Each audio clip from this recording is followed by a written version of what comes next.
Hey everyone, welcome back to Measuremix. If you're new to my channel, thank you so much for stopping by. So I don't know about everyone else, but fall is my favorite time of year and it's just right around the corner, so I'm getting really excited to decorate and eat pumpkin flavored everything. My birthday is near Halloween and then Thanksgiving, so I'm just really super excited about it. So that's why I'm going to be bringing you a fall DIY today. It is Pinterest inspired. It's going to be a pumpkin potpourri holder that I make, and then I'm going to be making the potpourri that goes inside of it out of pine cones. And the pine cones I collected from my yard. Actually, my son and his friends did for me yesterday. And I'm going to show you how I prep them and make them smell good. So stick around to find out how they turn out.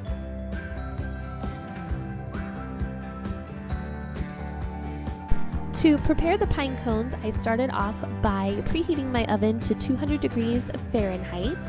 And then I placed the pine cones on a baking sheet and placed them inside the oven for about an hour.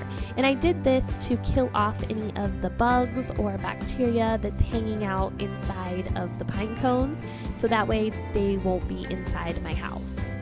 After they were done in the oven, I took them out and let them cool down for about 10 minutes before applying the scents to make them smell good.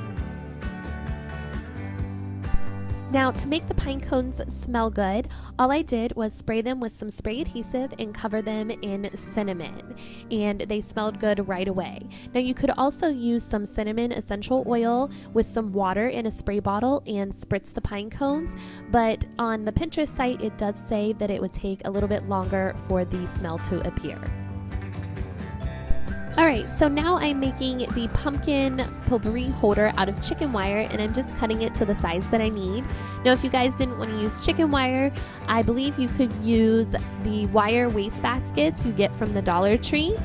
And I've seen Josie from Life at 50 and Beyond and also Ashley Lauren both use these waste baskets to get a chicken wire effect, so I think it would work for this.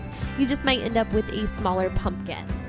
But what I'm doing here after I got the chicken wire all cut to size is I just wrapped it like a cylinder, and now I am attaching both ends back together and twisting the wires together to make it secure. So I probably should have been using gloves here, but I guess I was a rebel and decided not to do that. So just a word of caution, when you're working with chicken wire, it does poke and it kind of hurts, so use some gloves.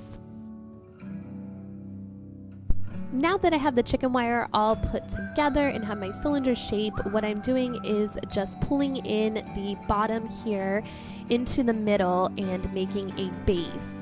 So that way it sits up properly and it holds the potpourri in. And I'm just kind of working and playing with it at this point and trying to get a pumpkin shape. And then I just came in and cinched the top around, so that way I will be able to get a stem shape also. At this point, I went ahead and added the pine cones in, and then I finished off cinching that top in and making my stem and cutting the excess wires as needed.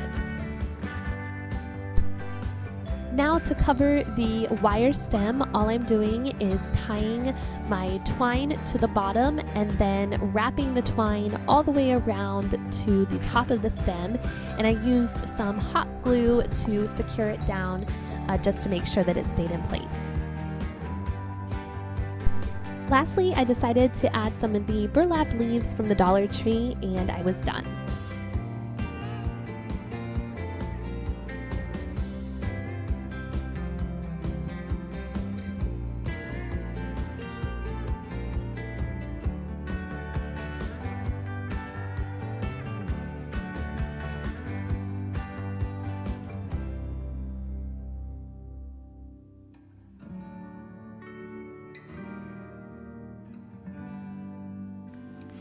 Alright guys, I hope you liked this fall DIY. I am so excited, I can't wait to do more. Let me know down in the comments below what your favorite season is. If you like this video, give me a thumbs up, and if you're new to my channel and like home decor and DIY, hit that subscribe button down below, and don't forget to hit the notification bell to get notified when I upload new videos, and I will see you guys next time. Take care, bye bye.